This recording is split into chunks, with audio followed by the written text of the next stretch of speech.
my experiences as I grew up. I was one of the four siblings growing up. My brothers and I, our parents kept us very much, all rules applied to all of us equally.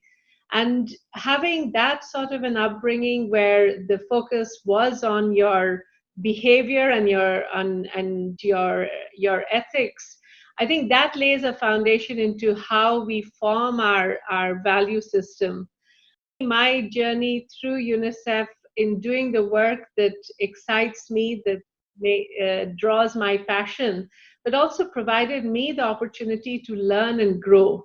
And I think if I'm to look at my journey within UNICEF, it's getting the experience of, the countries that I've worked in, where I'm going from quite a development orientation to being hit by the mother of all tsunamis, and then moving to Africa, which is a very different continent to South Asia. But also learning how for people, it's the same. You treat people with respect and dignity, and that's what you get in return. But also to see the struggle, the issues that women and girls especially face, that has been the same across all the countries I've worked in. My first humanitarian response per se, which I led as a team leader, was a medium-sized earthquake in Indonesia, the island of Sumatra, I still remember. I reached there, it was full of humanitarians. There were search and rescue teams, helicopters, dogs, humanitarians, no place to sleep, no place to eat. And there was this all the time, the discussion that, do we look for people under the rubble anymore, or we stop that search and rescue and let's provide support to who all are alive? Everybody is trying to do something, coordination is missing. So all this is my education. For me, I say I was born into this because I come from conflict zones. I'm Lebanese and Palestinian. So that's two quite heavy conflicts that show no signs of abating, as you know.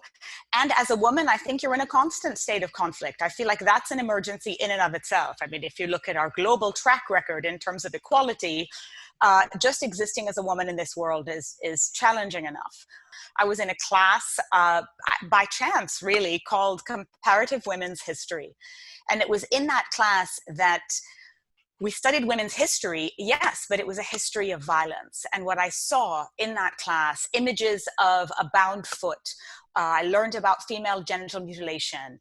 I learned about women who deform their bodies to fit conventions and beauty norms, breaking your ribs to fit into a corset. Self-immolation, intimate partner violence. It was just one thing after another. And it was a tour of the world in these images and stories and the violence that women had experienced. And at age 14, I was very marked by this. And I said, I never knew this, and I cannot sleep at night as long as this continues. And this is what I will do.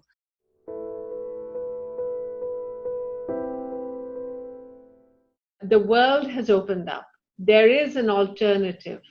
And we need to be supporting these girls and young women who are going to be the change makers, who are questioning the status quo. So in South Sudan, before the country became independent, we went out and we talked to children.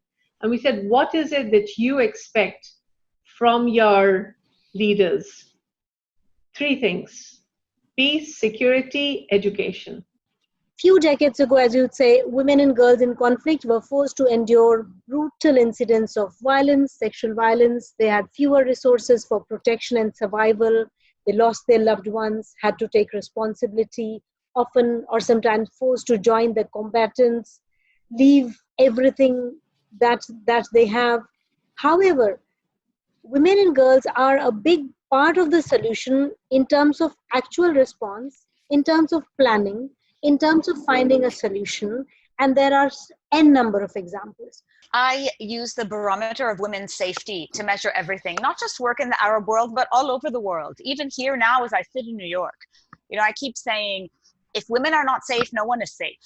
So the idea that we have to view everything through that lens, I think helps us define our priorities. And because I've been working for so many years, decades, on ending violence against women, which is something I would love to see happen in my lifetime. What I see is, as long as that exists, all of the other rights and resources and opportunities are rendered almost moot. They're impossible to access.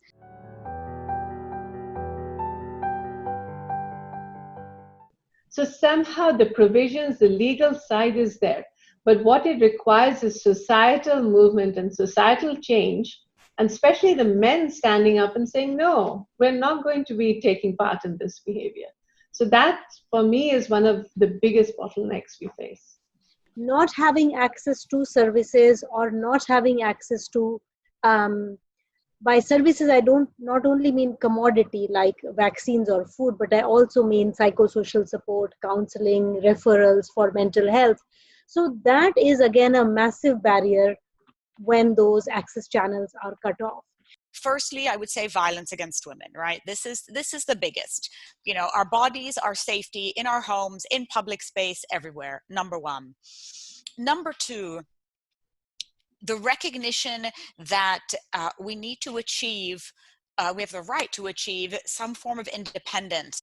And what I would love to see is for the younger generation to see all of our fight and all of our concerns and all of the obstacles that we see before us as obsolete. You know, I want young people to say, what? Of course I'm safe on the street. Of course I can take this job. Of course I can take this journey and travel and have a passport and vote and drive and speak and act and run for office. Of course I can.